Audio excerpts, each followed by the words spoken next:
NFL draft, the Pittsburgh Steelers select Jarvis Jones, linebacker, Georgia.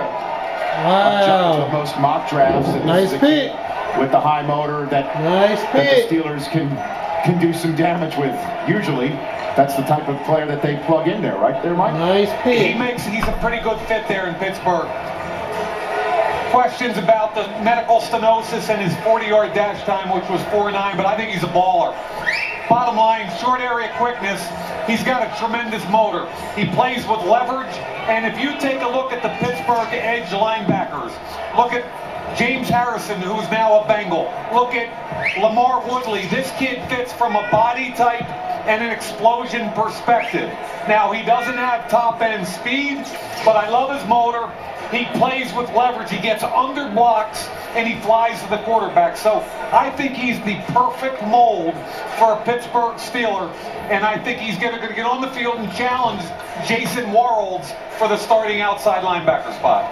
All right, so now here comes the commissioner back to find out, to reveal